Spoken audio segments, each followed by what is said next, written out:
What's up, everybody? I'm the Bentist and we're back for another video. I hope you subscribe to us. You're gonna have crooked teeth for life. That being said, today we're not gonna be doing reactions. We're actually gonna be getting into the history of braces. How long do you think braces have been around? I bet you it's longer than you think. So we're gonna go from the very beginning of braces all the way to current day so you can actually see how we got here today. So let's get into it.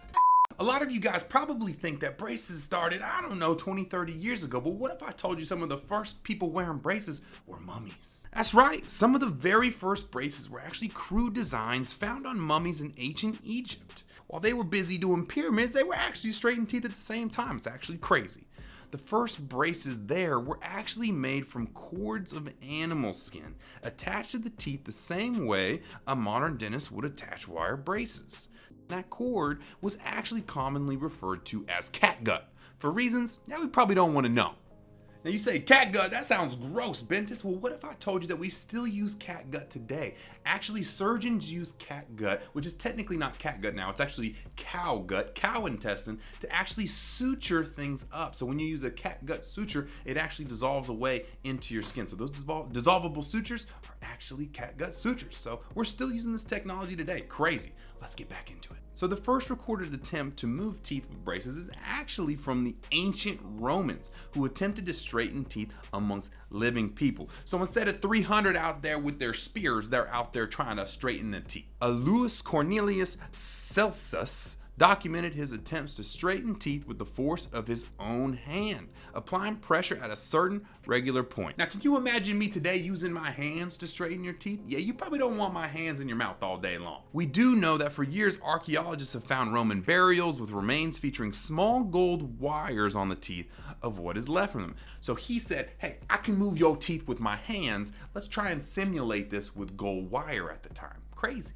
Still, we wouldn't see any new advancements, or at least even documented advances, until the early 1700s in France. So you might know that France is popular with baguettes and the Eiffel Tower, but did you know that maybe they were actually one of the people who revolutionized the way that braces happen today? You know, between 1728 and 1757, there were actually two different books on dentistry written by Pierre Fauchard and Pierre Boudet. Now, Fauchard was a fresh-thinking modern dentist for his time. He wrote a section on the book called The Surgeon Dentist about orthodontics and talked about several different ways to straighten teeth, one of which was called the bandeau, which is similar to like a mouth guard type appliance that would help teeth stay in their intended positions. So kind of like the retainers we have today to hold, they were actually kind of a big mouth appliance to hold those teeth instead of letting them go crooked. So his thought was, instead of straightening back out, why don't we just hold them so they never get crooked? In 1757, the dentist to the King of France at the time, Pierre Boudet, wrote his own book and expanded on this device. Boudet was able to improve the device in several different ways, making an important discovery that the rear wisdom teeth could be removed to avoid crowding. So this man up here in France is probably the reason why you guys got to go through wisdom surgeries today. So either love them or hate them, I don't know. All right, so we've gone through Egyptian braces, we've gone through Roman braces, we've gone through French braces, and now it's time to get down and dirty in the wild, wild west. It wasn't really until the 1900s that the term braces became widely used. You know, we know that the first modern braces for teeth were actually created by Christophe François Delabarre in 1819, where a wire crib was placed directly over each set of two different teeth. This is in hopes of keeping them in place. Now, Dr. Edward Maynard added elastics, aka the rubber bands that you all know and love, to the system in 1843 to improve jaw alignment.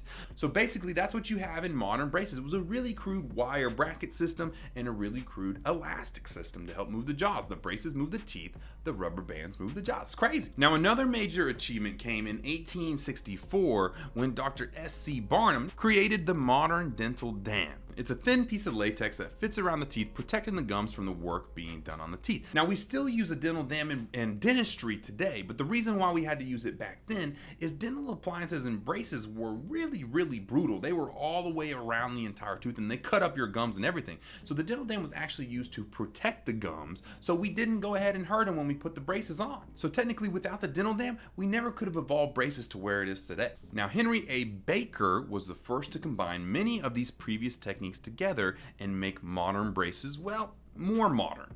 So now we've got these really crude braces that we had back in the day. We had to use dental dams to put them on. They cut your gums up everywhere and they didn't really work that good. Well, now we're into the 20th century and this is where things start to really take shape into the braces that you guys know today. So braces continue to change radically through the 2 world wars and into the age of computers. Consider that the first modern braces that used that name actually required wrapping a wire around every individual tooth because bonding techniques weren't strong enough to fasten the wire to the front teeth temporarily. Something that you guys don't understand is we can glue brackets on today. Back then we didn't have the science to actually glue a bracket onto your teeth, meaning they weren't going to stay. So we had to use bands and wrap wires around. Now when I say we, obviously I was not born at this time. I'm just, speaking from, past experience. It is definitely not like what you think it would be today. But there was one element that we used more than anything, and that was actually gold. And we actually still use gold today in dental techniques like dental crowns and everything because gold is actually neutral to your body. It doesn't act like a foreign substance, and it's actually really malleable and easy to mold into different things. The ability to heat the gold under relatively low temperatures and mold it into a shape made it ideal for dentists. Its value and appearance made it attractive for patients in modern braces. Still, pure gold would actually melt or move over time. Fast forward to the 1970s where we got groovy rock and jam, and that's where braces really started to get interesting. Several breakthroughs like the advent of stainless steel and dental adhesives to the front teeth made getting braces significantly less painful and damaging. Now I want you to think about this. Braces that were glued onto your front teeth didn't happen until the 1970s. That was only like 50 years ago, guys. So braces as a whole are actually really new. I mean, at least the good type that didn't hurt you. The effects also improved the timetable for how long you would have to wear the braces. It shortened a ton. This was the true birth of modern braces. Several other techniques allowed for more hidden and invisible braces, but the techniques never really gave the people what they wanted, a truly invisible way to straighten teeth. So you ask, man, how do you invisibly straighten teeth? Well, in 1997, they finally came out with the last advancement in orthodontics. You guys probably know of it as Invisalign. It's almost hard to believe that Invisalign wasn't actually created until 1997. That's the same year Titanic won Best Picture. Can you imagine Rose flying through the front of the Titanic with wires in her teeth? It was actually a person named Zia Chishti, a Stanford University graduate with no dental background at all, that took the concept of a plastic retainer. Chishti took the idea to another one of the Stanford graduates named Kelsey Worth, and together they incorporated the 3D imaging software to map out the patient's map, create custom aligners that would slowly transform the wearer's smile, just like braces. Now remember, brackets at that time were very big and bulky and really weren't that good looking. Invisalign was then born and was tested and perfected over 3 years before finally becoming available to the public in 2000.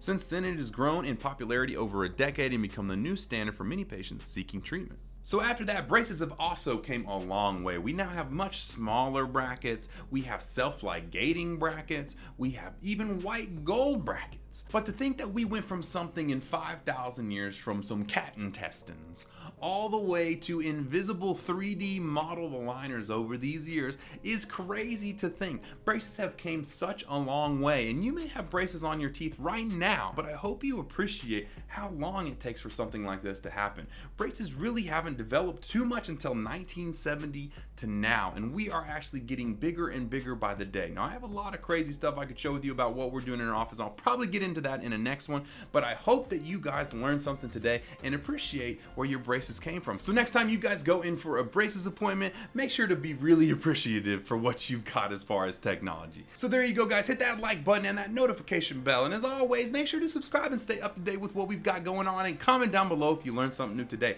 Also, if you want to support me, make sure to go ahead and check out my toothbrush brand, Something Nice, where we give one away with every one purchased to a kid in need at a children's hospital. I love you guys, and I'll see you in the next one. I'm out.